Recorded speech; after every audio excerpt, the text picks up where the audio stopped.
It's just.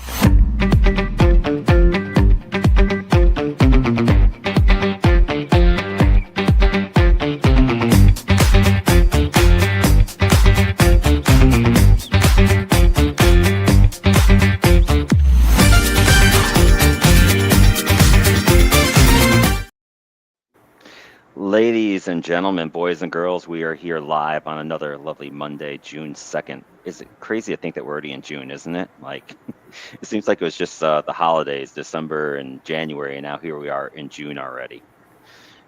But welcome to the show, everyone. Of course, with me, I have a few of my esteemed hockey panelists. Vic is under the weather with an upper body injury, as they like to say in hockey terms, so he's not joining us today. But of course, I got Scooter, Rivette, Duval, Paul, and Showtime Sarah with us. How is everyone doing today? Perfect. Still working. Still working. Paul's doing both. He's going to be working and doing fun stuff here at the same time, so that's good. So, of course, we start off with what am I wearing, and today is, I have to pay my respects to the team that knocked out the Carolina Hurricanes, and so I've got on my Florida Panther jersey begrudgingly, but they won the series, and so I'm wearing it just to be nice. It's very sexy. I'm not gonna lie. My only question is, who's on the back? What's the name on the back? Oh, no names. I usually go nameless on jerseys because they don't stay on teams that much anymore, and then you got a useless jersey where if you don't have a name, you can wear it because like this is the old school, that's the old school Panther logo. So, yeah. But you can pull it off anytime when you don't have to do that. So, or you could just do what the Midnight Rider does and get a jersey for every team and just put your own name on the back. Well, that's true. You could do that. I mean, look, my poor son, he loves his Steelers, and every Steeler player he's gotten a jersey for, they've left the team. So I keep telling him, it's like, just get a blank jersey, then you don't have this problem anymore. But he never listens. So. Yeah, that reminds me of the time I haven't gotten a jersey for Cleveland yet because everyone leaves. Yeah, you have. Yeah, because you liked Roberto Perez, and then he was gone, and then who was else that you liked, and then they left too. You've had the similar issues with that. So you should just make that old school, like a Paul Laus jersey. There you go. Yes. Oh yeah, but then somebody will fight you. Yeah, you'll win. If you're Paul Laus, you win. Vic is here. He says, I'm here. And he says, go Oilers. Sorry, Paul. We'll get into that later. So. Yeah, we will. But what you're reminding me of when I first moved to Jacksonville, my wife was pregnant. We left the great greater DC area. And I actually met the owner as I was paying for my season tickets. As I was walking up to pay it, I saw the owner come out, the former owner, Wayne Weaver.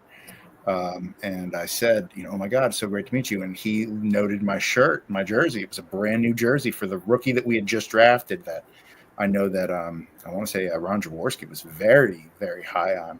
A wide receiver named Matt Jones, who did not pan out very well. He was the Arkansas quarterback. Yeah, he was a lot of things. My favorite Matt Jones moment of all time, just very quick, they've deleted all social memory of this. Jaguars in the community. I know the Commanders do the same thing, go out, read to kids in schools and whatever. Right. So he goes out to a elementary school.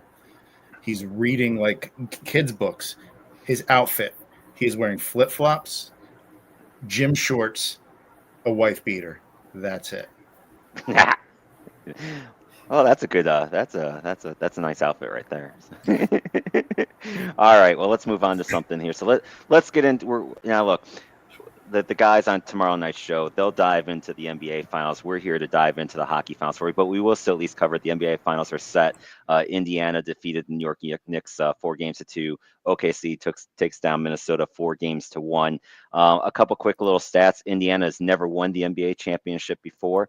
They've won 3 ABA championships way back in the 67 to 75. Their only other appearance was 1999-2000 against the Lakers, which they lost. And this is the second time in 11 tries getting out of the Eastern Conference Finals. So good for them. OKC has never won a title as OKC, but if you remember correctly, they were before the Seattle Supersonics. So they did win a title back in 79 against the then Washington Bullets. Dennis Johnson. That's right. So now OKC, I don't really think that they acknowledge their Seattle history. And I think that the rule is that if Seattle ever does get an NBA team again, that will stick with the city. But for now, it stays with OKC, so it counts as their one championship. They made it to the finals 3 times as the Sonics in 78 and 96. They lost to Washington in 78 and Chicago in 96. They've been to the finals just once as OKC back in 2012, losing to the Miami Heat 4-1. So there's a little bit of the history. I kind of see this as a battle maybe of the next LeBron with Shai against Halliburton, which that's the kind of the matchup I'm looking forward to. But I haven't watched a lot of basketball, but I've seen more of Indiana, and I just like watching Indiana play. So I'm going to root for Indiana. Scott, you got a pick? Well, I think the most news that's coming out of this so far is that you have rock stars battling sports personalities, and that's becoming the biggest news. But it was good to see Indiana get to the finals. The Knicks really did. I know it took them only 6 games or whatever, but the Knicks fought them off pretty hard. And I think Indiana is going to win this one. I am not a massive basketball fan, but I will say, since you mentioned the Supersonics, my favorite old school player was the Glove, Gary Payton. Loved him. Gary Oh yeah, Gary Payton was I used awesome. to play him in the old Big Head NBA Jam. But I, by design, I'm in Duval. I can't root for Indiana. I mean, if the Pacers win their first, I'll be excited for them for all of the reasons why you get excited for a first time. Right. Team doing anything, but I'm by design against the city of Indianapolis. I understand that. Sarah, you got a pick for the NBA Finals? I think Indy. I don't really know much again about NBA, but from what I've heard, I think Indy's been the stronger and more. Is that a guard hot shirt you're team. wearing there, Sarah? I see. Is that Cleveland? It's on there? my Cleveland Pride shirt. Oh yeah, look at that. Love it. They got a new one this year too. You'll have to see it when we go to. She's coming up in about 3 weeks now. They got a new Pride shirt out. It's really cool looking. Oh, happy Pride, everyone. Yeah. All right. So I just want to say one thing. Remember, you brought up Gary Payton.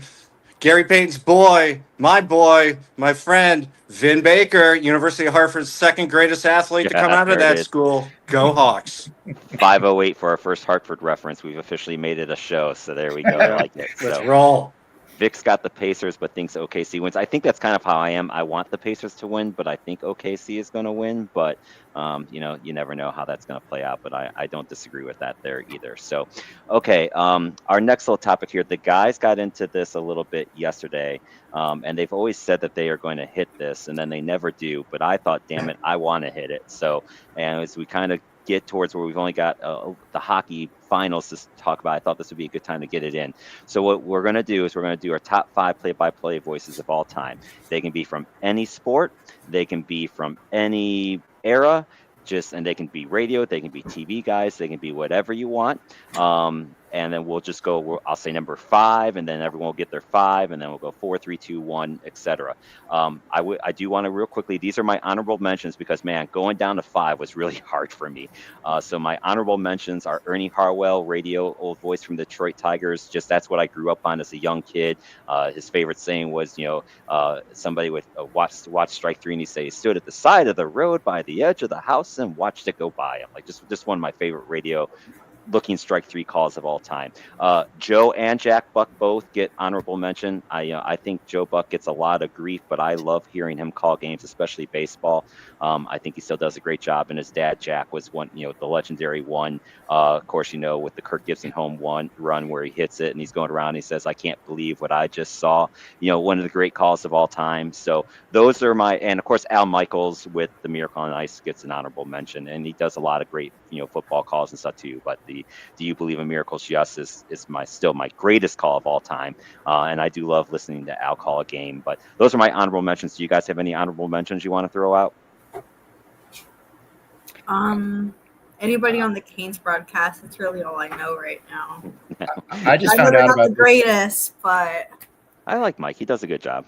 Mike is good. Trip's crazy. I just found out about this like You 2 did. minutes before we went live, but I'll throw an honorable mention out to Ralph Kiner for Kiner's Corner. Titus Corner. And Al Michaels. I actually think I had him in my top 5, even though I don't like some of. Even though I think he's a little pervy at times. We'll just say it that way. He's still a great broadcaster. He is. Agree. And one of my other top 5, also a little pervy. Okay, well, we'll wait till we get there then. Scotty, you got any honorable mentions? Yeah, before you get to your top I five? had a whole bunch of them, and I'm not going to get down to all of them. But like, I don't have any hockey on there. But Mike Emmerich, the doc, it's a shame he retired. He was great.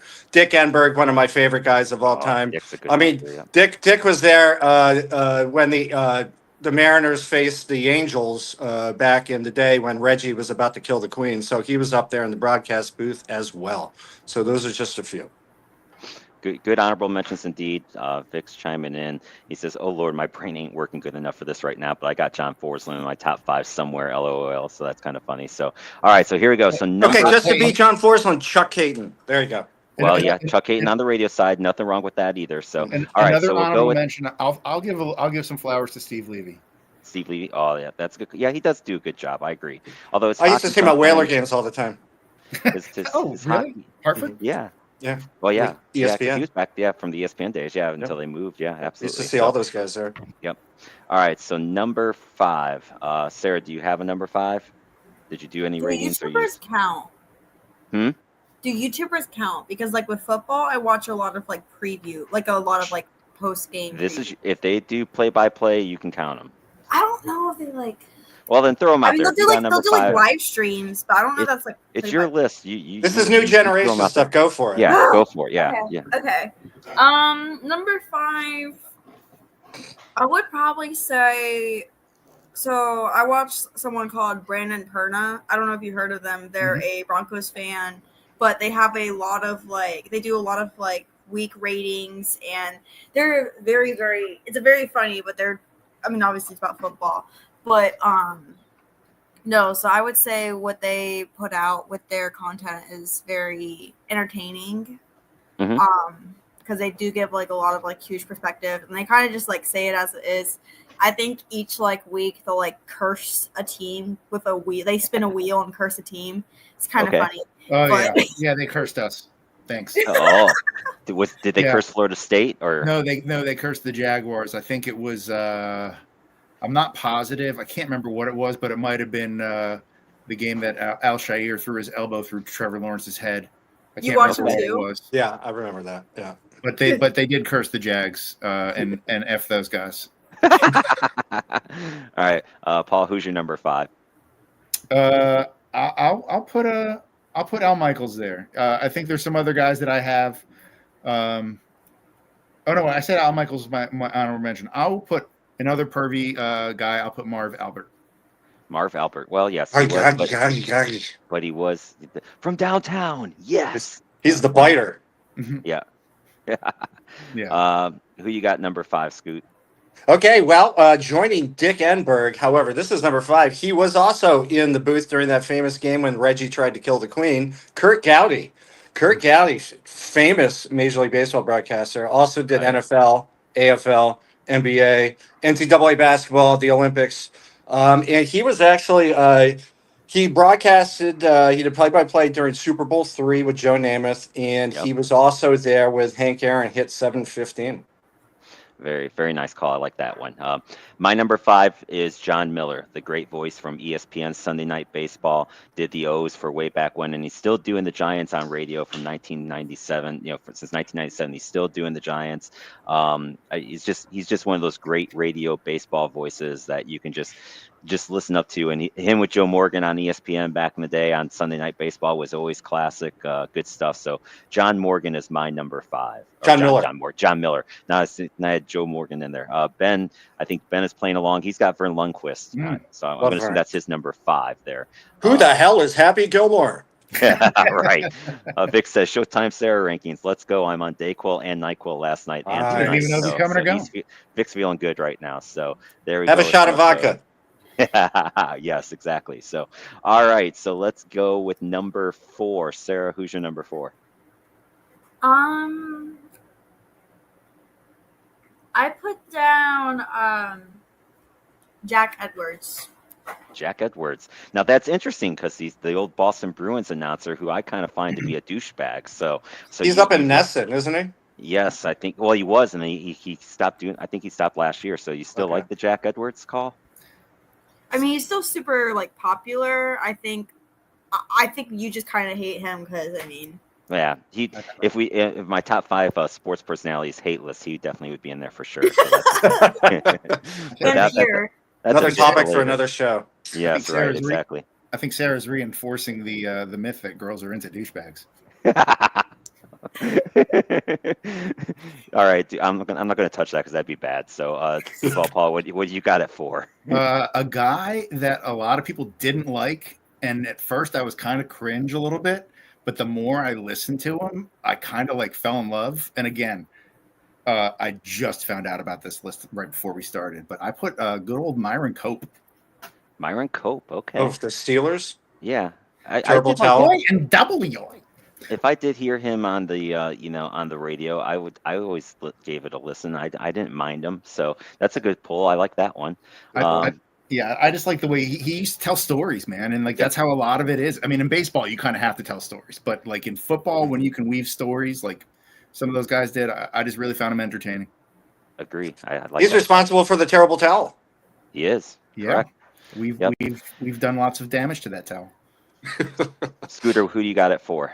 I just want to say John Miller was on my alternate list, by the way. Loved John Miller. Loved he and Joe Morgan. I thought they were unbelievable. They were really good in baseball. Misses Joe a lot. But next up on the list is whoa Nelly. It's Keith Jackson, who is, I mean, he was the college football voice for decades. But he also did MLB, NBA, golf, boxing, and Olympics. He had that great voice. And I think he was with Brian Greasy for a lot of years too, and they had a lot of wonderful games. Yep, I agree. Keith Jackson probably should have been on my honorable mention, but as I said, there's so many great voices I have, and he would be probably still top 10 for me for sure if I went that far up. So that's a good call. My number 4 is of course one of the greats, Vin Scully. Just some of the most memorable Dodger calls, and you want to talk about weaving in stories in and out. Vin Scully could weave in a story better than anybody could. His national play-by, he also had. It's kind of funny. You've got the I can't believe what I just saw, and he also had a great call with the Kirk Gibson home run too. It was just there's so many of them I can't even mention them all, but the amount of baseball that man saw was just unbelievable. So Vin would be my number 4. Vic put a comment about Jack Edwards only popular in Boston, maybe, Boston. But I think the NHL he's got a lot of love-hate with it. That Ben's number 4 was Frank Herzog, so that's another good pull there. Frankie. Yep. All right, so that gets us to number 3. Let me hide that so we can see Sarah's face here again. So, Sarah, who's your number 3? Honoring Vic, I did put down Forrest Lynn. Your Forrest Lynn, because that's what I grew up with. Yep. I'm used to his voice. Kind of sad that it's not there anymore unless you watch Seattle. But although I do still like Mike and Trick, but Forrest Lynn is still, I think, one of the greats. Okay, I agree with you. You got him at 3. All right. I remember hearing John Forrest Lynn in Hartford, and I remember the thing was I wasn't a fan of his because he took over after Rick Peckham and Jerry Cheevers. I mean, obviously he's good, but I wasn't really a fan. But his famous thing was always, Burke says no. Anytime Sean Burke would make a save. He still does that. If a goalie makes a save, he says no. And that's one of my favorite ones. And I also love and it's funny because I find myself sometimes when I'm refereeing a hockey game, when the players are battling for the puck and it's just people are just hacking the sticks and whacking and nothing's really happening with the puck. He'll say it's hack and whack time, and I find myself during beer league because that happens so much. I'm sitting there saying to myself, it's hack and whack time out here at beer league, But anyway, all right. So Paul, who's your number 3? My number 3 was Keith Jackson. Keith Jackson. Can't say enough things about. I mean, he was everything. What was it? What was the story? About the Flapjacks? Got to stay hungry for the Crimson Tide. That's right. I always love when he says an old Mo switching sides, or however you talk about old Mo. He always loved talking about old Mo too. Ben's in agreement with you too. Old Mo has changed his address. Yep. Scooter, who you got at 3? At 3, I have a former football player named Pat Summerall. I mean, not only did he do, thousands of NFL games with the legendary John Madden, he was a great golf announcer, and he also did tennis. But if you think, he did 16 Super Bowls. I think every single one except one maybe with Madden. He did 21 U.S. Open golf tournaments. He did 26 Masters tournaments, and I used to see him at the Sammy Davis Jr. Greater Hartford Open during the golf tournaments up there. And Sammy Davis loved Sammy Davis Jr. And he and Pat Summerall would come out and talk to the kids. So that was awesome. I love that here. Out of bounds. Welcome to the show. Says Marv Albert got to be there. Yep. I think yes, we did have a couple of honorable mentions for Marv Albert. I had him as 5. Yeah, you had him at 5. So yeah, so we have had some Marv Albert love that went out there. Vic says that he's honored. LOL. My number 3, I agree actually with Showtime Sarah. I have John Forsland as my number 3. A longtime voice for the Canes, now for the Seattle Kraken. He does do some work on TNT, and he's had the radio call for the finals. I kind of feel like he should be the guy after Doc Emmerich, not I like Kenny Albert. He calls an okay game. But I think John Forsland should now be the voice of hockey, but that's just me. I just love the way that he calls the game. You can't tell from his call who he's rooting for. And for someone that did a long time for the Canes and now for Seattle, I appreciate that he's not completely Homer. Like you can't tell when he makes a call of who he's rooting for. And I think that's a big step for an announcer to be good, is to lose that bit of it. So that's my number 3. I think he's the second best hockey voice, because I've got somebody after him that will wait. So there's our number 3. So that gets us to number 2. Sarah, who's your number 2?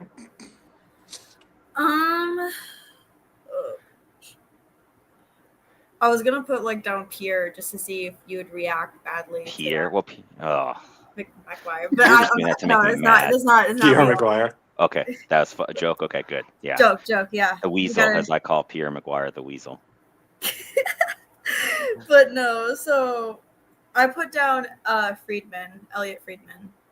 Okay. Because I'm used to the CBC. He's a good writer too. Yeah. He is a good writer, yeah. I'm used to being able to watch the games on ESPN, CBC, those free channels that I can get on my thing, because for some reason the TV's tricky around my area. And my TV, I just need to get a new TV. It's way too old. I like to think it's haunted. It could be. But no, so hearing the voice every now and then on those broadcast games, I think he's a very good broadcaster. Okay. We'll take that. Paul, who's your number 2? Well, I'm wearing the shirt, FSU. He also did games for Tampa. He does Tampa Bay games, or did them for a number of years. Had Gene Deckerhoff. Wow. Okay. That's a well. I don't know if I can say that I've heard him. Gene Deckerhoff.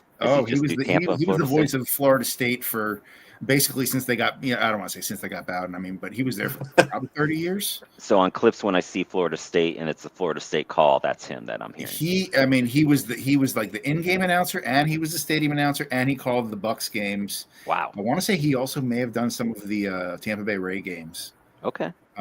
Gene Deckerhoff, good old Southern genteel boy. Okay. All right, and Scooter, who do you got for number 2? Well, I'm going to say something that you mentioned earlier, Vin Scully.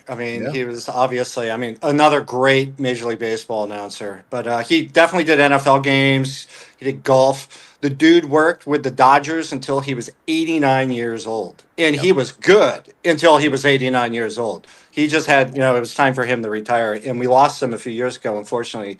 But he was around from the Brooklyn Dodgers to the LA Dodgers. Just think of it. He just got out of broadcasting in 2017, 2016. And he goes back to years with the Brooklyn Dodgers.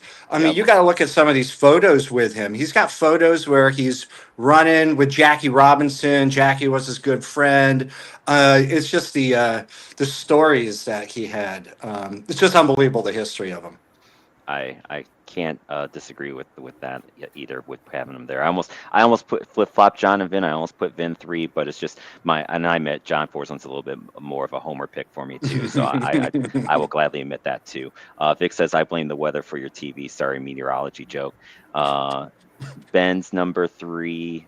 Or no, Ben's number 2. That's where we're at. Was Brent Musburger, a great call. Yeah, he did the Raiders once they first moved to Vegas, which I thought they did a good job. But then they got another guy. I think too, it's just the age was catching up with Brent too. But he always called a good football game. And since a couple of us You have are mentioned looking Vin. live. You're right. You are looking live. That's exactly it for Brent. And then since all of us have mentioned Vin in some way, shape, or form, that's who Midnight Riders got at number 1. My number 2 is going to be another homer pick. It's going to be the radio voice of the Cleveland Guardians, and that is one Tom Hamilton. He is going into the Hall of Fame this year for the award for one of the best broadcasters.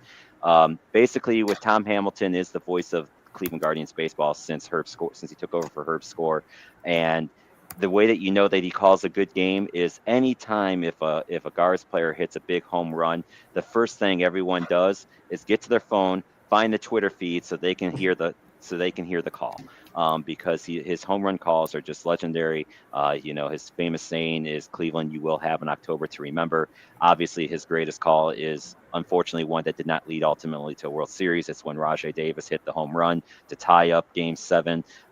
It's just incredible, but unfortunately, the rain hit, and then that Chicago get their momentum back, and Kippy's shot in the right after Rajai was 2 feet wide, or who knows what would have happened in Cleveland that night. But anyway, if you ever get a chance, just put in YouTube Tom Hamilton's greatest hits, and you'll hear him. It's just his voice is just baseball, and talk about great stories. He has great stories. He's funny because when you can tell sometimes he's a little old school baseball. He gets mad if the radio's too loud, if they're playing the songs too loud when they're on the road. He talks about that all the time in Detroit and Minnesota, but he's hysterical. So I'm going with that as my number 2. Jack chiming in with Marv Albert. I'm not sure where he's got him at in his rankings, but he's throwing in Marv Albert. Yes, Marv Albert has got some love. And Vic says y'all lists are definitely solid, though Doc Emmerich and Joe Morgan are somewhere in mine too. And so that gets us to our number 1. So Sarah, who is your number 1 on the play-by-play guys? I was wondering if you're gonna mention good old Hammy. Of course. I put down Ray Ferraro. Oh, okay. I do like him. I think he does a good job on the sidelines. I can't go wrong with Ray. He usually stays pretty neutral, which is what you like from there. Unlike Eddie Olczyk, who seems to not be that way. But I'll take that too. Hockey. Yep. All right, Duval Paul, who you got as your number 1 voice? I want to go last. I want to see if you guys are thinking the same guy I'm thinking. Okay. All right. Well, Paul's going to go last. I don't think you then. are, which is really. I don't know if it's surprising, but again, I found out about this right before we started. You did. So it was the first name that came to me. It was the very first name that I wrote. Okay. So Paul's holding out. So Scooter, who's your number 1? Sarah, I just want to say Ray Ferraro, God, I love him. Number 26, Hartford Whalers, 1983 through 1989. He was on the Adams Number Division 1 winning Earhart. team. He's one of the great Whalers of all time.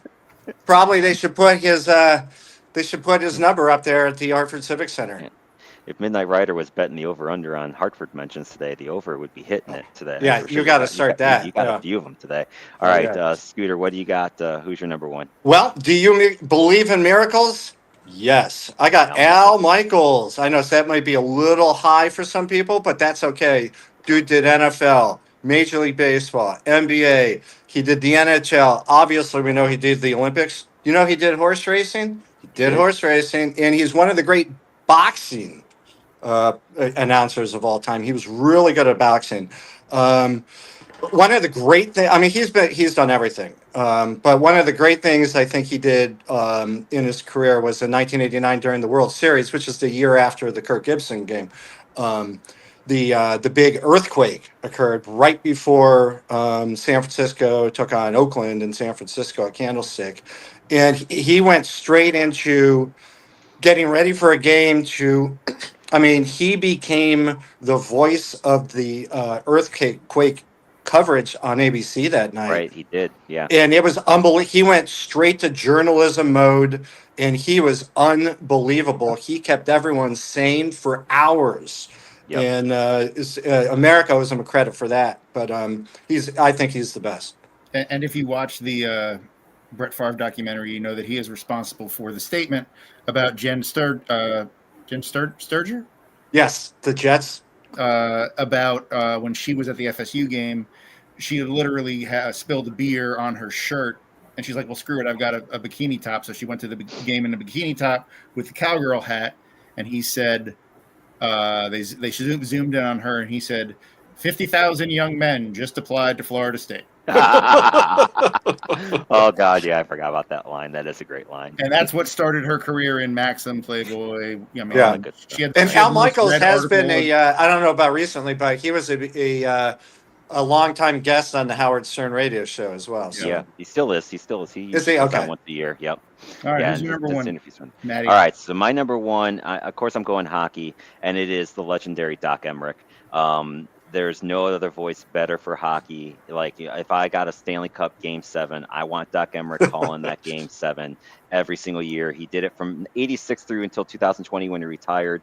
And there were some years where he was off because I think it was when CBS had the NHL for 2 years. He couldn't work it out with them. But it was him and Bill Clement when they were on Bill ESPN Clement, yeah. together. My favorite memory of those two, and it's why I still love them, is there is getting in between the third and fourth overtime between the Washington Capitals. They stripped and the down. New York Islanders, and they're stripped down. They've got their neckties on their heads that they're wearing, and they both look at each other and say, "For those of you that aren't familiar with hockey, the games don't normally last this long," and they're just hysterical. And they stayed and neither one made each other crack up laughing. Like, they're on camera together, stripped down, but they got their neckties on their heads, and neither one, and they're just still going about it. It was just so great. But Doc in the NHL, those two things just go together so well. So that's my number one. So Duval Paul. All right. All right. So I'm glad I who went is it? last. I'm glad I went last because this is a name that was not even mentioned in the honorable mentions. Okay. But when I think about sports, it's like literally my very earliest memories of sports. I started thinking about it, and a couple reasons why this guy's the number one on my list. And even thinking of all the other names, I'm still going to keep this guy. He had a little bit of controversy, but you also got to remember this is a guy who came up at a time where things were not polished. The shit was live. And a lot of times he was dealing with some very volatile situations. My number one is Howard Cosell. Wow. Memorable voice. Yep. Like, you knew exactly who the hell it was as soon as he started talking. Very, very knowledgeable. All the shit with Muhammad Ali that he was right there up front with. Yep. And all, like, if you ever watch some of his boxing, like for some of the commentation that he has with people that like aren't Muhammad Ali, like he was right in there, and he had some balls that, quite honestly, most other announcers just don't have. He could get right up, and he pushed back on some people in ways that I don't think a lot of announcers do. But he was one of my earliest memories of sports. Did football, obviously, did boxing, but he was an original, and he was a trailblazer. And I think a lot of the other guys that we listed maybe don't have that motivation. I think he launched a lot of ships, that guy. He was on there with Howard Cosell, Frank Gifford, and Don Meredith. Yeah. Turn out the lights, the party's over. That's right. I think you can make an argument that sports talk maybe doesn't exist without Howard Cosell. I think he kind of was the trailblazer for guys being able to speak out like that. I don't know if you have, sports talk radio and sports, and the shows that are on ESPN, or hell, even this show, without stuff like that, where guys felt comfortable just expressing their opinions, whether good, bad, or otherwise. And he dealt with a lot of the social stuff that was going on at a time where the nation was very divided in a way with a lot of poise and a lot of class. But he was very, very ballsy as a guy, and he was not a big guy, but you wouldn't know it. He carried himself. Well, another interesting thing with that bring it to like Al Michaels and the earthquake was that when John Lennon of the Beatles was shot and murdered, right? It happened. He announced Monday it. Night Football. Yep. Cosell announced it on Monday Night Football to a shocked audience. But to that point, like, he also did a lot of other things too, because he had a very dynamic career, which makes him kind of stand out in a lot of ways. But like some of these other people, like a Vin Scully, like that's all Vin Scully did was baseball. Yeah. It's not, you weren't going to have like a documentary that was like narrated by Vin Scully or by Myron Cope. You just wouldn't have that. And I think Jack Carr does a good job here of why, fortunately, why some people don't have Cosell probably as high up. It was what ultimately got him fired, and it was it was this comment right there. And I think maybe that's probably some of it, where I'm sure I noted there was some controversy. Yep, agree. And I it's probably one of those comments too. Is he probably made it? Maybe he's like, oh shit, you know, that came out probably totally wrong. If you believe him, you know, he said that that's what he called his kids. Right, which I don't. And I mean, and if we're being really did. honest, in my phone, that's what my kid's name is Monkey. Gotcha. Well, true. All right. Sarah says I gotta go, or Vic says I gotta go wrestling here for the wrestling guys. Michael Cole is a legend, and Jim Ross. I'm sure the guys on the WrestleManiacs on Saturday night. That's where you should get into that with them, Vic, because they would probably love to get into that type of conversation about the wrestling guys. Who else here did I miss? Jack put in comments in Showtime's face. Poor kid, which is true. Yeah, it's, when there's four of us across, the comments go somewhere, and that's where they go. So I'm sure there's probably a way to not have it, but then I don't have my nice little PowerPoint up here, and I like having the PowerPoint. So Jack says a Redskins game, Alvin Walton, I believe. Yeah, I don't remember the game. I just remember the comment, but I'll take that at that one there. So all right, so we did it. We went through our top 5. I think that was kind of fun to go down memory lane with some folks and see what the new generation with Sarah's thinking on this stuff. So any other thoughts on the play-by-play before we keep moving on, since we're already at 36 minutes and we got hockey still to get to? All right, real quick baseball news. This is going to be on the college side. NCAA Softball World Series. We're down to 4 teams left: Texas, Texas Tech, Tennessee, and Oklahoma. The way this works, Tennessee is playing. They are getting. Texas is playing Tennessee.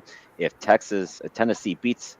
Yeah, if I can get this right, Texas plays Tennessee. If Texas wins today, then they're in the finals. Same thing for Texas Tech. They play Oklahoma. If Texas Tech wins, they automatically go in the finals. If Tennessee or Oklahoma wins the game, then they have to play again, and then the winner of that goes in. So they are almost down to their finals, and their finals is best 2 out of 3. On the NCAA regional side, this weekend it's going from 64 to 16 teams. Some of these games may have honestly already happened. I did not have a chance to look. I think some of them did start at 2 o'clock, but the teams that are in are Louisville, Florida State, Arizona, Coastal Carolina, Auburn, UTSA, UCLA, Duke, West Virginia, and Arkansas. Playing today for a right to get in is Southern Miss against Miami, Florida, Oregon State against USC, UNC against Oklahoma, Ole Miss against Murray State, Tennessee against Wake Forest, LSU against Little Rock. The number 1, number 2 overall best top seeds, Vanderbilt and Texas, were both eliminated, which I like seeing. Some of these in the regionals, you get these upset teams like the Little Rocks and Coastal Carolina was seeded. They were 13, but they're still not a top. They're not a Power 5 school. Hopefully, maybe a Southern Miss and a Murray State might be able to sneak in today, just for fun.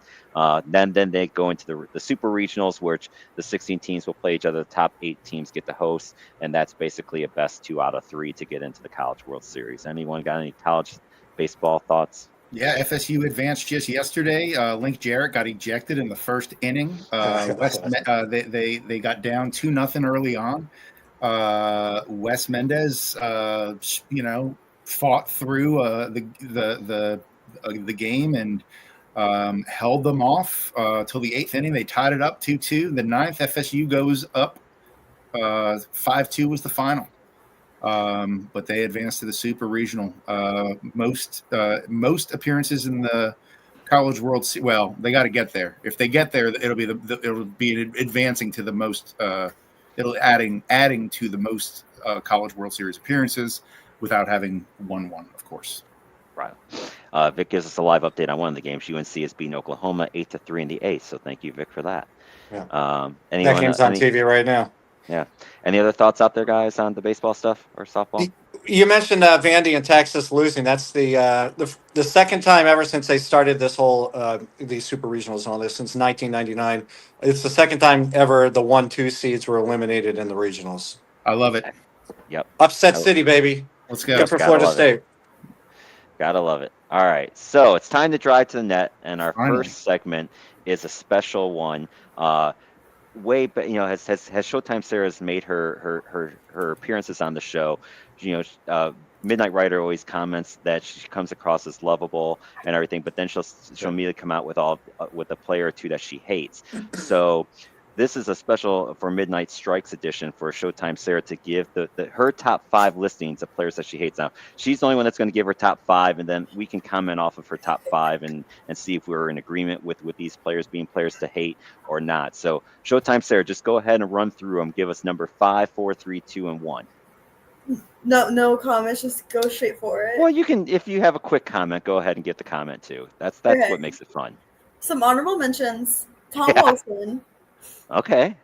I don't hate him. Obviously, he's a very well-hated player because people don't like the way he plays. I thought he would have been in your top 5, so that's impressive. He's just honorable mention. No, there's There's okay. Elias Lindholm, he mocked the Storm Surge one time. I'm very very salty about that because he played for a team for years and you're just gonna like diss us like that? Not cool. All right. Number 5. So it's kind of like a mixture. I put down Gensel and Rantanen because they both left the team in different situation. Gensel, we gave him more money, and then he went to a team with less money, or no? Was it the opposite way? I don't even know. Gensel, well, I think he got the same amount of money from Tampa. He got less money from Tampa, but there's no income taxes in Tampa, so basically he got more money. I don't care. Like, why? Why did you? We gave you money. Like, we were. Sounds salty. So I'm very salty. And then also Rantanen because we know the whole situation that happened with that. Trade him to Carolina. He actually doesn't want to go to Carolina. Then he just gets traded to Dallas, which now I think Colorado fans hate him now too. So he's got that going for him. But he lost to both teams in the finals. He did, yeah. If you think about it, yeah. Or he was on both teams. I mean, yes. Trust me, this gets way better. So number 5, it's a little new. Matt Rimpe. Okay. He's had his talks. I do not think him having fights every single game is cute. It's not cute. He needs to stop doing it because he just gets banned all the time, and it's like, you're not Tom Wilson. You're not who else fights all the time. It's not the same character because and he has a beat up face already. He's like 20. Like he's not. I mean, no, I actually don't know how old. Am I older than him? I might be older than him, but it's just. He's real young. He's he's my age, and I'm just like, ew. Number 4, Austin Matthews. It's mostly just for the way he looks. Why is he? I don't like his forehead. His forehead is so big. He's like Peyton Manning with an extra forehead. He's got a 5 head. And his mustache. He's got an 8 head. The mustache makes it worse. No offense, Scooter. The mustache makes it worse. No, I have a beard. Okay. He's just got the mustache. It's just I think he got a little bit of beard, but it doesn't look good. He looks like a pedo. Oh, I thought you were going to say it's because he's soft in the playoffs. No. I mean, I did watch Coneheads the other day. By the way, great movie. That's great. He also there was that one time where he pulled his pants down in front of a cop when he was drunk. I don't forget it. That's hilarious. Every guy's done that. Don't worry. Okay, what? Sorry.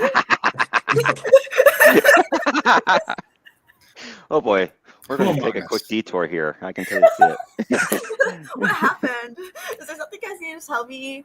All right. So what am I even on now? I'm on number 2, I think. I don't know. Yeah, we'll go 2. The Chuck brothers. Both of them. Brady and Matt are on there. Okay. Why don't you just throw their dad at it too?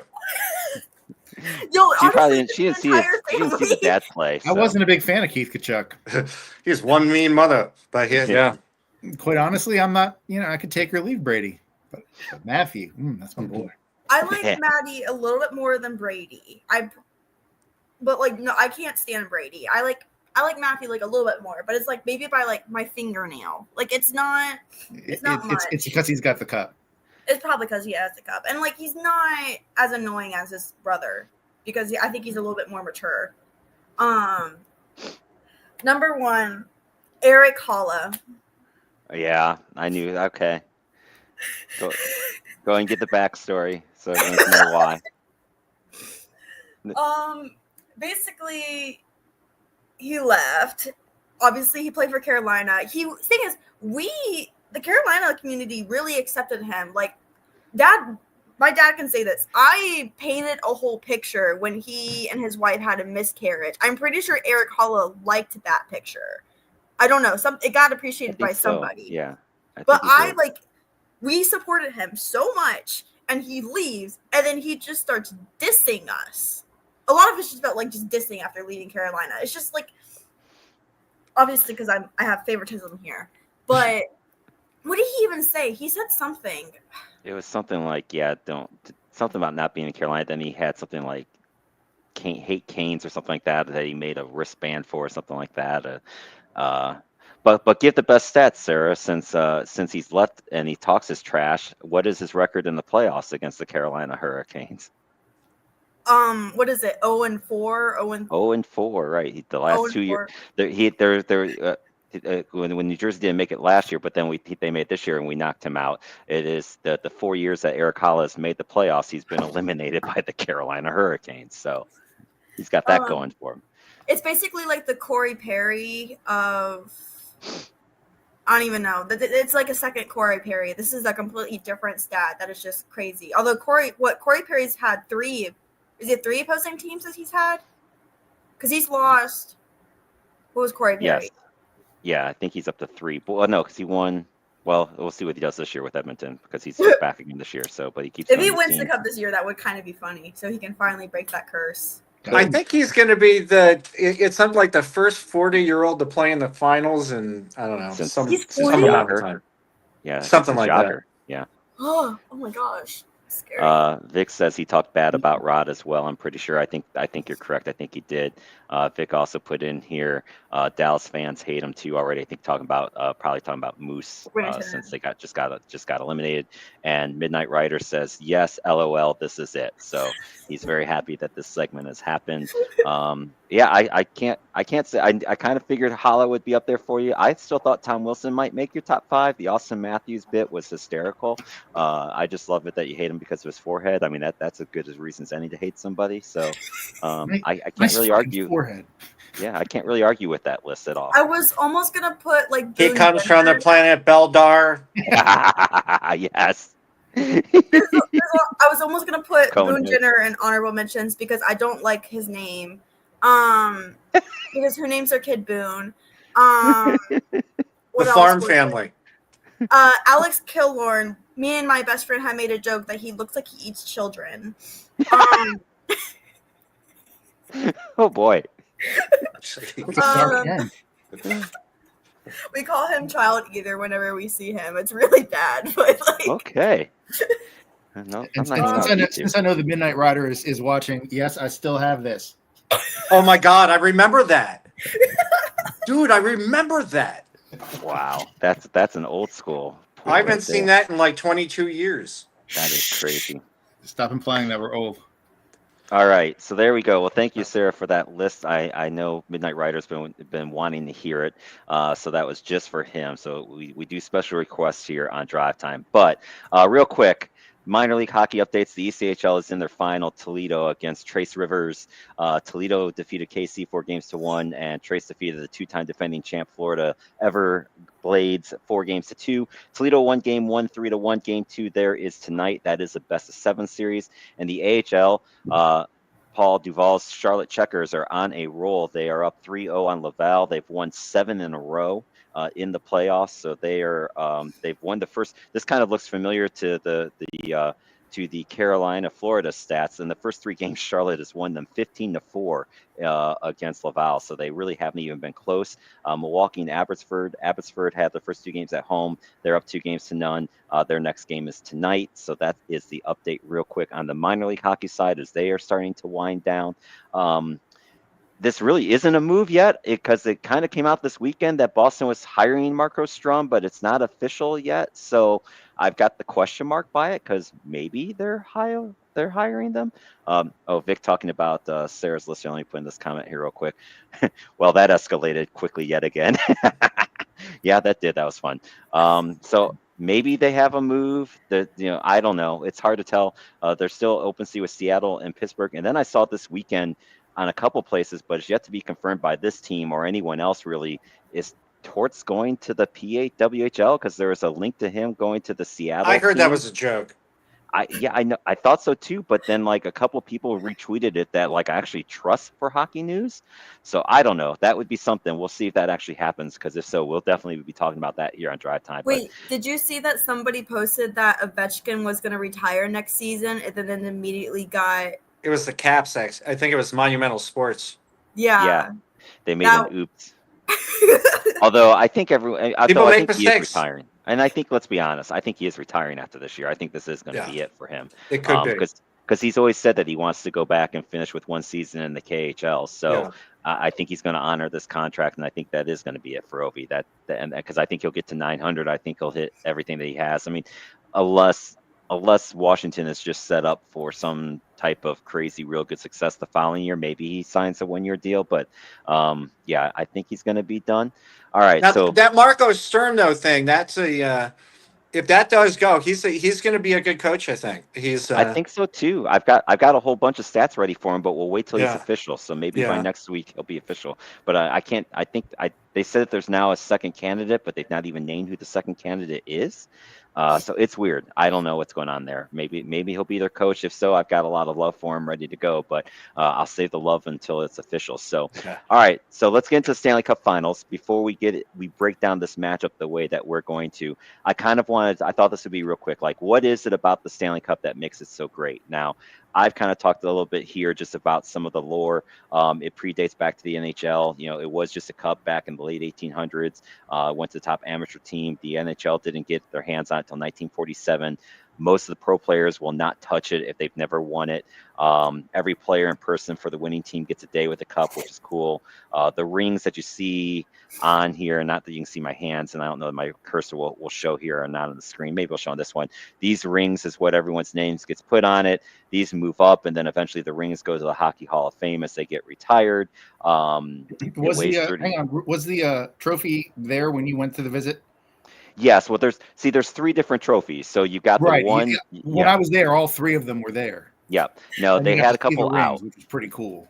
Yeah, so there's always a version of it that's at the Hockey Hall of Fame. There's always usually one of it that's out and about somewhere, and then the other one is the one that the team gets to have too. So it weighs 34 pounds, or in order to have your name put on it, you have to either play in half the regular season games, and you still have to be on the roster of the winning team, or then you also have to play one Stanley Cup final game and be on the roster. So you have to be on the roster of the winning team, and it's either half the regular season games or one Stanley Cup final game. Then there's coaches and stuff that can get put on it as well.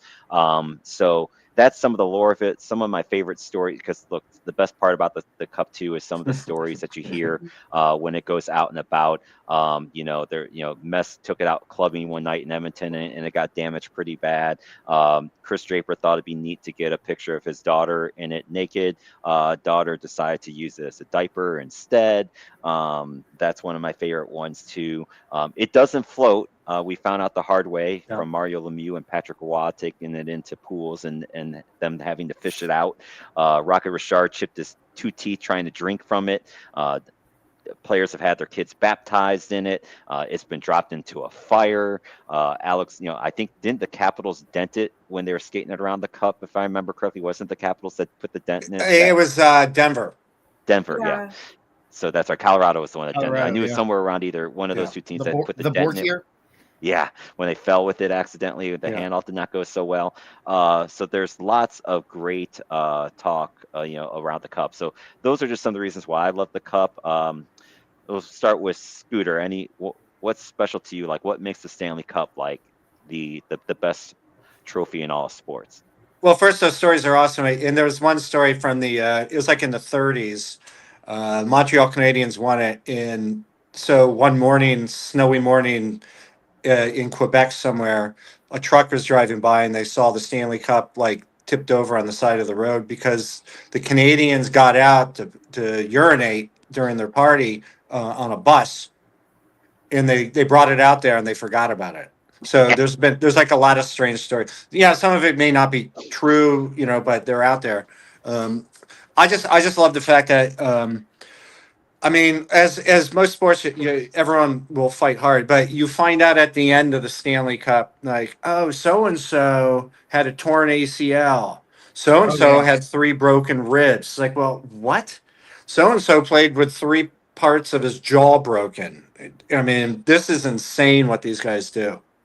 Yeah, I would say that's really the reason why it's the greatest trophy is because of the journey it takes to actually hoist it.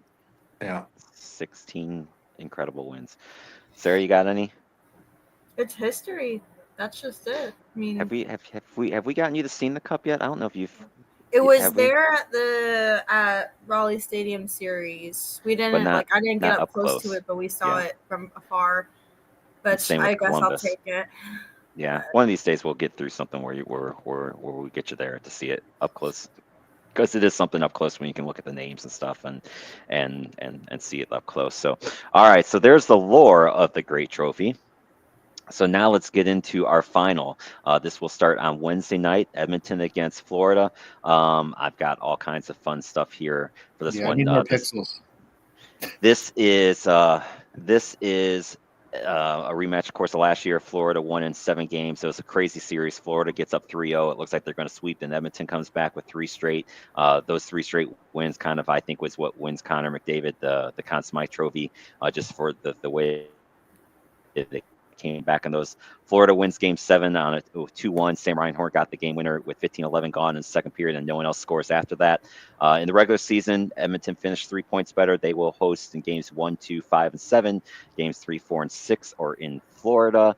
Connor Brown looks like he's going to be back for Edmonton. Zach Hyman, who I said on yesterday's show, I flip-flopped the names in my brain when I was putting in the chat for them. Zach Hyman is actually out for this series. He actually needed surgery, so he is done for the series. AJ Greer for Florida is questionable for game 1.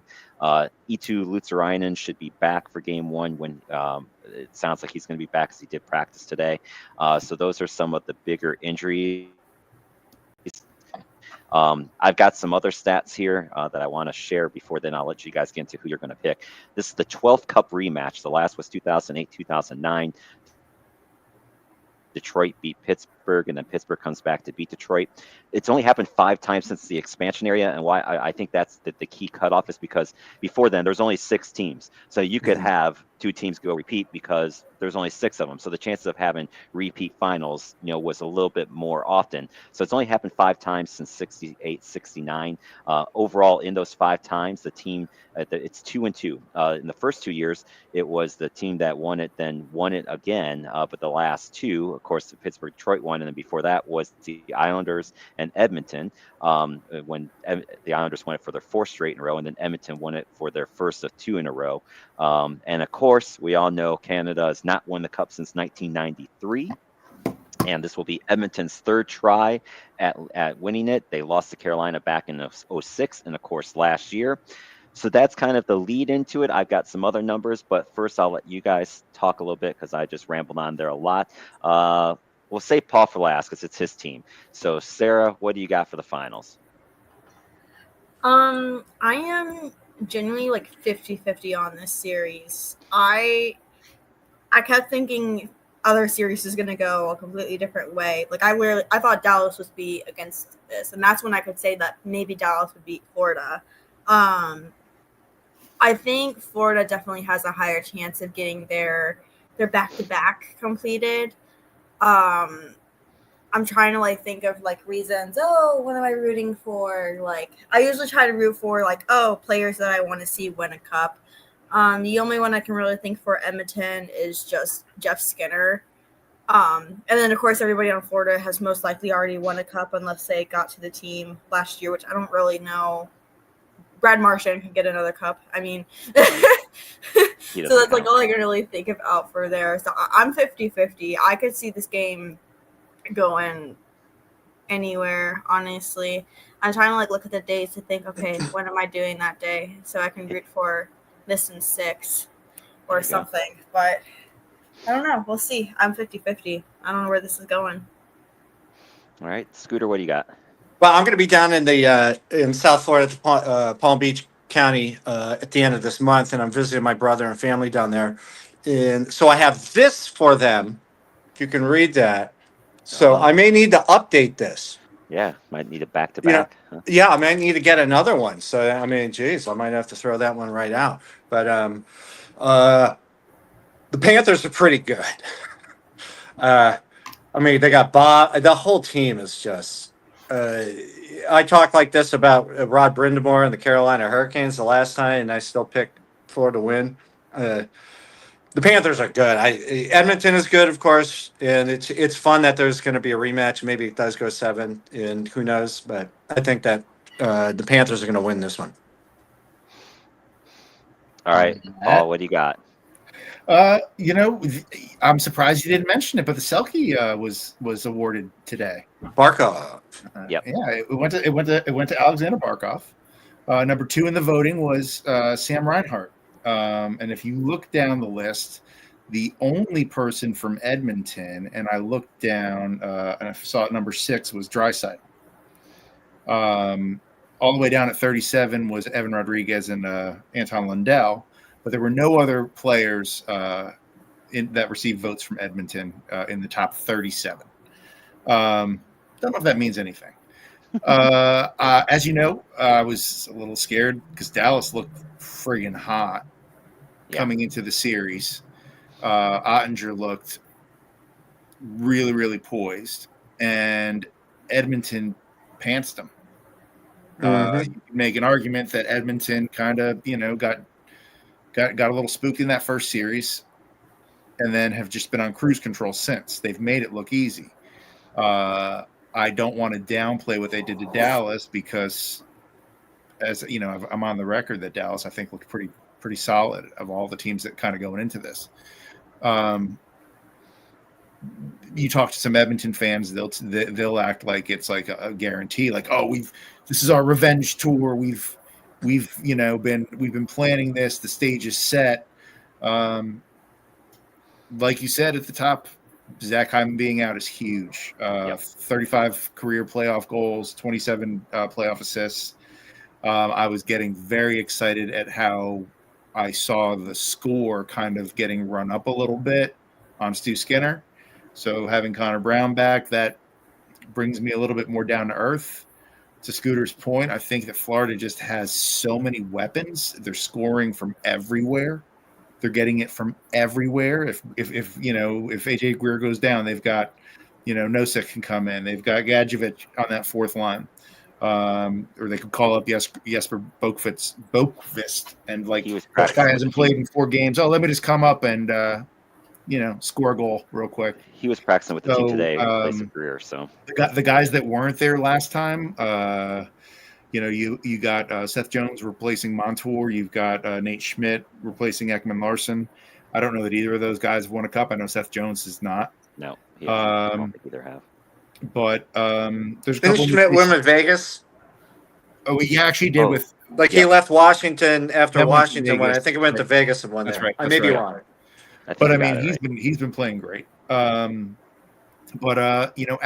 of that first line, which is potent as hell, like I just don't know that Edmonton matches up with the depth with Hyman out.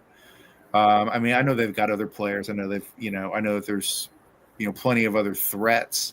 The thing that scares me the most is that they have that. I can't tell you how many turnovers towards around in the neutral zone that I saw that just got taken away for breakaways, 2-on-1 breakaway, 1-on-none breakaways. That is how they're going to get leads. That's how they're going to change momentum. Is those they've got that quick strike ability that you have to respect and you have to fear. I think Florida's going to try to smother them. I think Florida's going to get very physical very early. And that's how they're going to have to slow them down. They're going to have to really be on their forecheck because Edmonton's got daggers. They're ready. They feel like it's their time. They got down so far last year, fought back, and just came up, literally one shift short. So they feel like, hey, they can go toe to toe with it. I mean, last year they had Hyman. Without Hyman, I think it's a taller order, but they've got some other guys who are going to have to step up. My gut says I think Florida should win. I could not put any sort of money on that because I could very easily see Edmonton just taking over the series. They've got the horses. If they get a hot goaltender, and I think that's really what it may come down to is who's got the hotter goaltender, and if that's what it really boils down to, my money's going to be on Bob every day. But it's going to be a good series. I think that, not for nothing, all those people that maybe aren't viewing it because Edmonton and Sunrise are not the biggest TV markets are missing out because these probably are the 2 best teams. right now. Yeah. And I I feel agree with you on stupid for thinking any different when I made my bracket. I know. If I could combine my two brackets, I'd be doing really good. Real quick, before I give some more stats here and then my pick, you mentioned Ottinger, and I kind of meant to bring this up because let's go back to that last game. No. Dallas gives up He gives up 2 goals on 2 shots, and then they pull him for Cade DeSmith, who was the old backup goalie for Pittsburgh. He gives up another goal, and then Dallas gets a goal, makes it 3-1. Then they get a goal to make it 3-2. McDavid's amazing goal to make it 4-2. I don't know if Ottinger stops or not. Maybe he does, but DeSmith sure as hell wasn't going to stop that. Then they make it 4-3, and he gives up the terrible goal to Vander Kane, and then make it 5-3 and ends that game. But you pull your franchise goalie off of 2 shots instead of maybe calling a team timeout to get everybody's, thinking that Cade DeSmith is going to be the guy that gets you the win. Is Jake Ottinger's last game? Do we see his last game in a Dallas Stars jersey, do we think? Because we remember this happened once before with a certain guy named Patty Waugh. It was different with Patrick Waugh, though. It was a regular season It's game. very different. It was, but do you think? I mean, like if I'm Ottinger, I'm pissed. Like I don't know, and then and then let's be honest, Dallas is set to be in this position next year, and Edmonton is set to probably be back again next year. DeBoer just basically came out and said, my franchise goalie isn't good enough to beat the Edmonton Oilers. Like, how is that going to play out for next year? This is why Florida got rid of him. I know. I just thought it was a bonehead coaching move, to be honest with you. And it would not surprise me. Like if I'm a team like the Carolina Hurricanes and I'm trying to do something different, and I got an old guy like Freddie who could probably just be 1B, I would. Granted, they just made a move for 2, so maybe there's some goodwill still there. Where if I'm Carolina, I'll give you. We got so much draft pick, like I want Ottinger. Like bring Ottinger to Carolina. I don't know. He was playing really well. Yeah, I mean, he didn't look good against Edmonton. The whole entire series, he had some ups very and downs, few people did.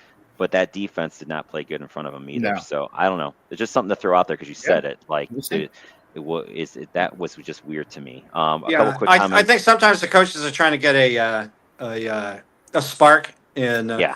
So you go early, right? And as opposed, like Patrick Waugh, to what happened with that was he never got pulled. he never got pulled, and his team is playing horrible up front, and he finally gets pulled after giving up 8 goals. Yeah.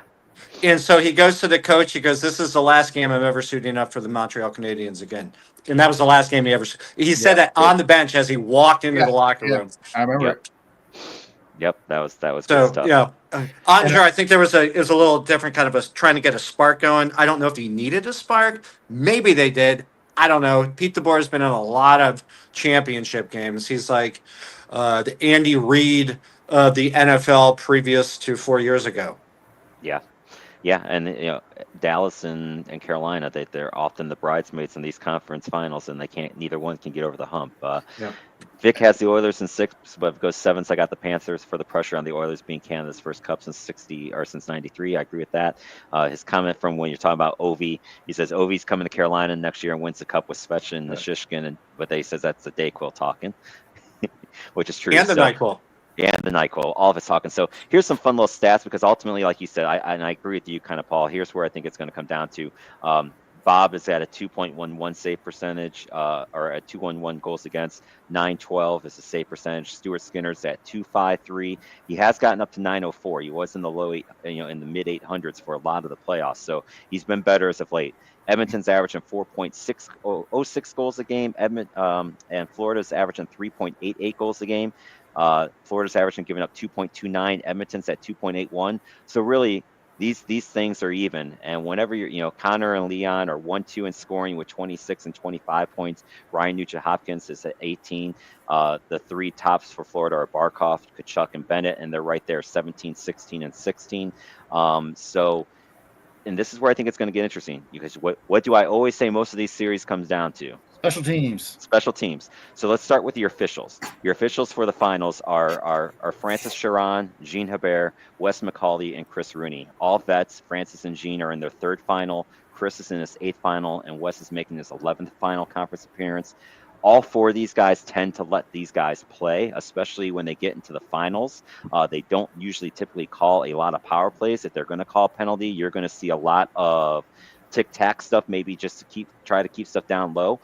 So I don't think you're going to expect to see more than 2 to 4 power plays a game, unless we get to a point where a game gets to be a blowout and then, something gets stupid, but when the game is tight, don't expect to see a lot of penalties getting called with these 4 guys out there. They're probably going to let them play, which, if that is the case, that is a big advantage for Florida, because I think 5-on-5, Florida is much stronger. They're way more physical, and I think they will put a beating down on Edmonton, because they should be able to shut the line down. Power play wise, the two teams are actually pretty even. Edmonton's power play is running at a little bit better clip. They're at 30%. Florida's power play is at 23.2%.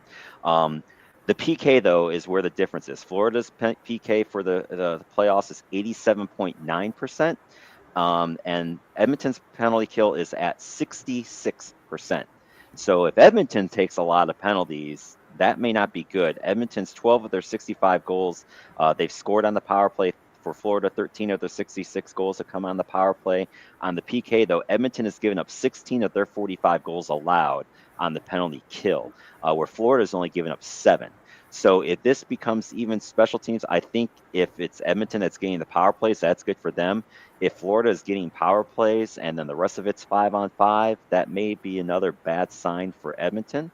The crazy stat, though, that I found in doing some of this research is where these teams are at after a period and 2 periods, because basically where the score's at after the first period and the second period, it doesn't seem like you're going to see many come from behinds, because Edmonton is 7-0 when they lead after the first, and they are 7-1 when they lead after 2 periods. The Panthers are 7-0 when they lead after 1. If they are leading after 2 periods, they are 10-0 in the playoffs. So if either one of What these are the teams, odds that they lose one game when they I'm sure going to happen. I might have just jinxed them. I admit that. Don't do that, because then Ben's going to bet the over. Yeah. Well, Ben's already said he's betting the over, and I told him, I wanted to, because I told him they were announcing the 4 officials today, which they did this morning. I wanted to see who the officials were first to see who was getting the finals. And with these 4 guys getting the finals, I don't think you're going to have the power plays to get to 7.5, 8 goals a game. I think we're going to see a lot of 3-2, 3-1, 4-2, maybe at the most type games with an empty netter. I just don't think that we're going to see the now both offenses are capable of a 6-5 game. Don't get me wrong, but and Edmonton can throw up 6 or 7, 8 goals in a heartbeat. But against Bob, that's going to be easier said than done. They did do it one game last year, so ultimately, I still think Florida wins this. I think they're going to do it in 6. If it went to 7, would that surprise me? No, not terribly. But really, like I say before, and I say every time in this series, I think it's true of that. This is coming down to special teams. So if Edmonton gets a lot of power plays and somehow Florida's going to the box, then maybe. But we've seen this the last 3 series. Florida does a lot of interesting stuff, I'll call it, but they do it at the right time where they know they do just enough where they know they're not going to get called for it, but at the same time they aggravate and they wear you down. Little cross checks at the right spot where ref probably isn't looking, the little slash here and there, but they do it where it's not egregious. They're not coming across with 2 hands and just swinging the stick where then they know they're going to the box. They just do enough but not enough to get calls. And hey, that's smart. That's how you're supposed to play at this time of year. Hey, for the record, I've been watching a little video, like a 3-second clip of Evander Kane elbowing Matthew Tkachuk in the head. Right. So, I mean, it's all good. It goes both ways. Hey, and Evander Kane is one of those players too.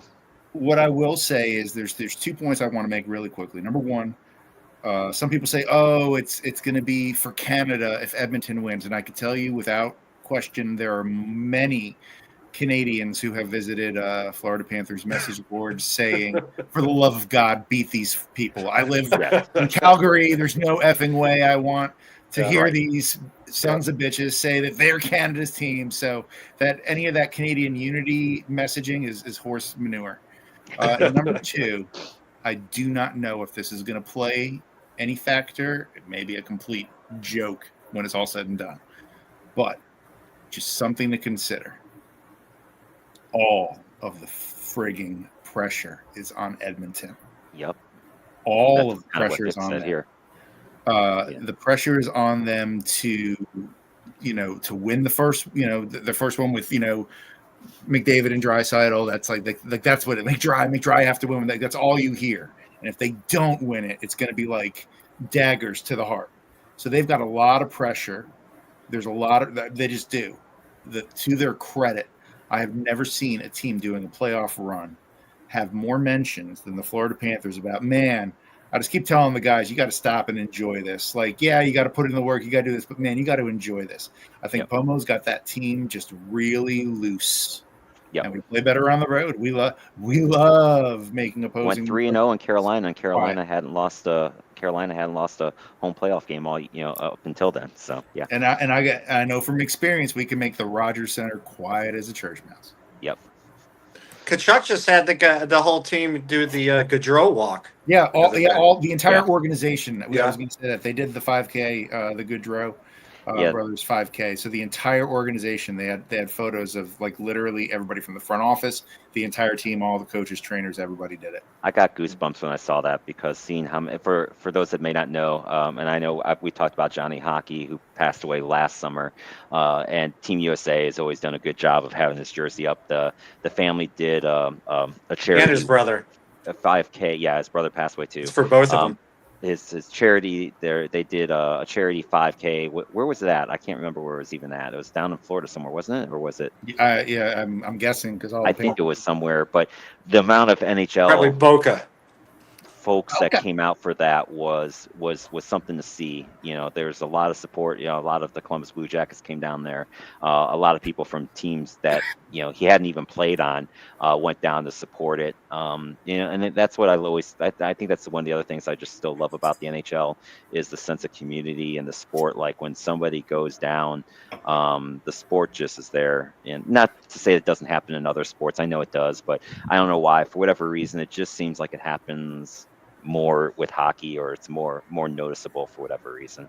Yep. Well, especially with that one, I mean, the fact on how that occurred, with his death with his brother, and it was a drunk driver, and it was all this horrible, like they didn't even have to be in the end. There's a wedding that weekend in the family, and wives are pregnant, and it's just a horrible, horrible, horrible thing that I hope no one never has to experience, of course, but. Yep. The way that they did come together at the entire league was awesome. Yeah.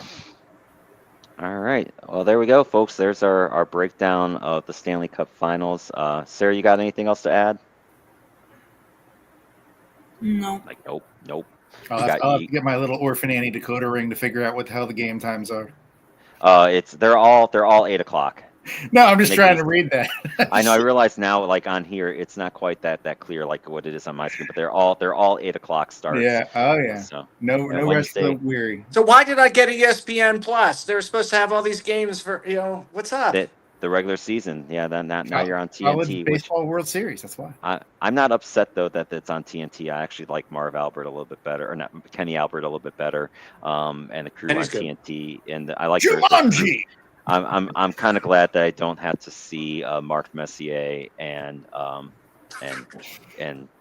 good old Subban anymore. By the way, remember everyone, PK Subban. If he was on my hate list, he probably would have been up there too, because he picked the Carolina Hurricanes as the 8th best team in the Eastern Conference going into the playoffs. 8 somehow. All right. He also had them losing to New Jersey. So yeah, but the best part is then PK Subban got 0 first-round picks right, and he's on national TV.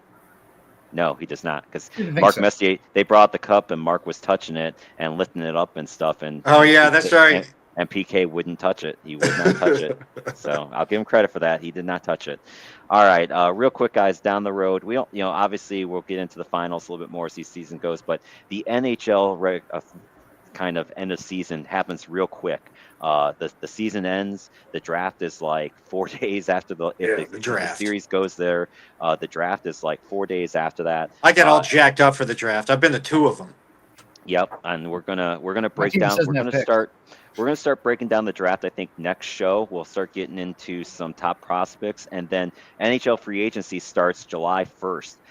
So it's a pretty quick turn, because then by August, the NHL kind of turns off. I think everyone heads to beaches and warmer places for about a month or two, for about 6 weeks until training camps start to open up. But we're going to use that time. We'll break down every team and how they, who adds what.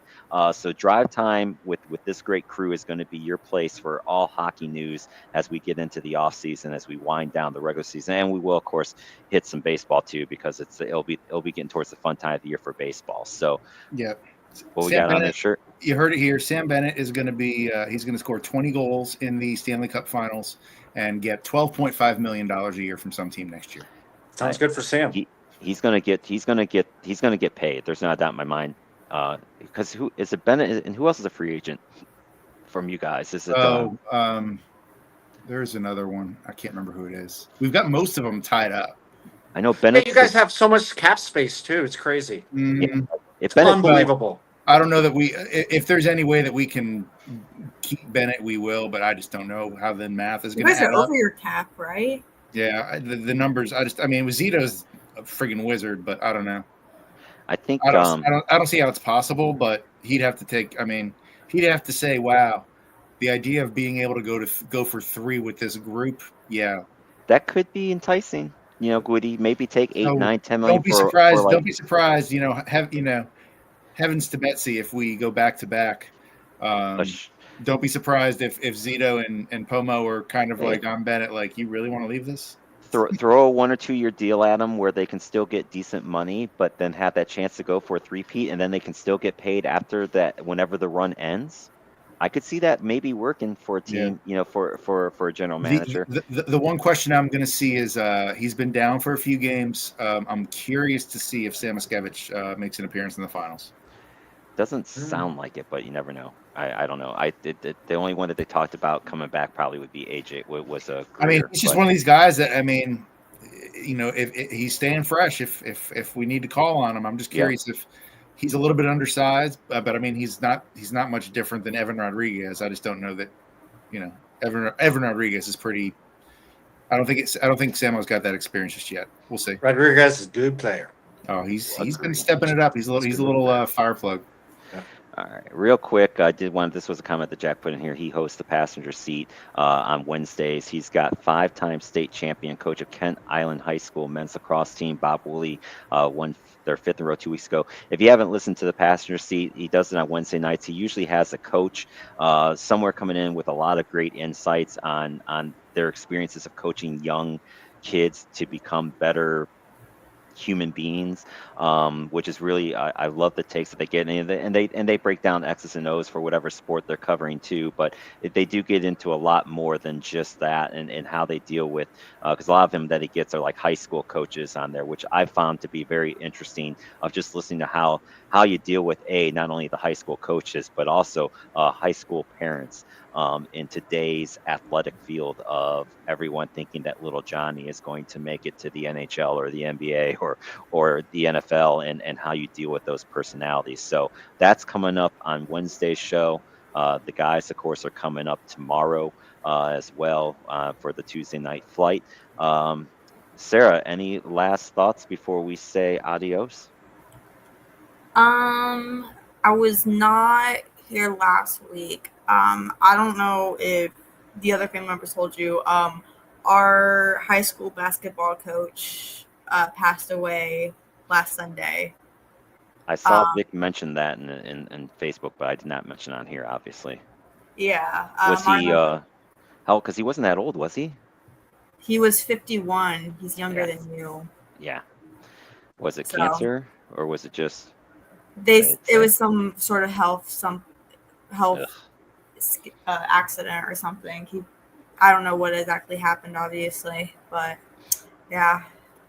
So you never know what happens. So, like you say. Yep, that's true. Especially, and it really hits me hard when you see people in their 50s die, because then you're like, I'm 52, going on 53. Yeah. Yep. All right, Duval Paul. I know you had to get through work. I appreciate you joining us, but with your team being in the finals, it would not have been the same without you in here. Any last second thoughts? Got really excited watching Travis Hunter line up against Brian Thomas Jr. in in OTAs. Really excited to see how this season plays out. There's certain things coming out through players about how dysfunctional things were last year. Looks like we've got everybody on the same page, motivated. It's scary what a competent front office and coaching staff can do, but as you know, it doesn't mean shit until you win games. So I'm cautiously optimistic for my Raiders because I do think that they've made some good moves, and overall I like what Pete Carroll's trying to do. The only part that sucks is that they're in a really, really tough AFC West with Kansas City, Denver, and the Chargers. Like, if they go 500 this year, I think that's a step in the right direction. But we'll see. It's a tough division, and they drew the NFC East, so that's not good because you got to go through Washington and Philly. That's not going to be easy in any way, shape, or form. Yes, and I also did secure my Week 1 tickets for the Carolina Panthers versus the Jacksonville Jaguars in Duval. A lot of people don't realize what a home field advantage it is to play Week 1 in Florida. Yeah, hot. Watch. It's going to be I'm just going to call it right now. 98 degrees is what it's going to be. 98 degrees. Although you might not have it as much with Carolina because Carolina in September, Charlotte isn't much better. It's just as humid down there. Now, not quite probably as bad as Florida, but it wouldn't be like, if you brought in, to quote Cat Williams, Jacksonville's got its own sun. That's right. We've got our own sun. So it's going to be nice. Travis Hunter versus T-Mac, first game for both of those rookies. So I'm excited. Yep. Scott, what you got? Anything last second? Yeah, America's team, the Washington Nationals, are 11-5 the last 16 games. They're trying to fight themselves back up there. Hey, they're a lot better than, who is it? Has 8 wins, one of those teams. Some horrible team like Colorado or something has 8 wins. Hey. Colorado has 9 wins. Oh, okay. They got 9. Okay, I was right about the team. All right. So wrong about they got 9. But James Wood, not to be confused with the great actor who has a high school named after himself on a TV show, James Wood. He is putting up early career stats that rival Juan Soto and are even better than Bryce Harper. So look out for him. Pick him up on your fantasy team, but he's probably already picked up. Yeah, he's very, very good. It's kind of funny. Remember last week we did the how bad are the Colorado Rockies? They have not won a game since our last show. So they are still sitting at 9 wins. It is incredible. They are the team. I'm rooting for Colorado to lose. I love these types of stories. Like if you're gonna suck, be the best at sucking, and Colorado is going for that for sure. There's like the whole I just need to know what the whole major league motif backstory is. Do they have the cutout in the locker room, owner in the dress? I don't know. I mean, I don't know. Joe Boo. I don't know what happened to that team because they used to have a couple guys that could hit, and in Colorado you have, but their pitching. The pitching is always going to be tough in Colorado, right? I mean, the pitching at altitude is never going to be easy, and it's hard to get pitchers to say, yeah, I want to go to Colorado to play. So I get that, but they've always had the hitting to kind of at least win them some games at home, and this year they're just getting shellacked every which way. It's a freaky sport. It's been a long time since Dante Bichette, so I know. Yeah, but we'll see. Yeah, we got a couple guards games when Sarah comes to town, so that'll be fun. She gets to go to. All right, I gotta go. All right, Paul. Take care, guys. All right, thank you guys for everything. So as I will end our show here for today, always say, make sure you tell your loved ones that you love them and hug them, because tomorrow is not guaranteed. But hopefully we'll all be here next week, this time for Drive Time with Matty Ice and crew, whoever joins us. We'll see. But thanks everyone for your comments. Loved seeing the comments in there today. And we'll see you guys next week. And Scott's out of beer, so this is perfect timing. Time to go get a beer. All right, take care, guys.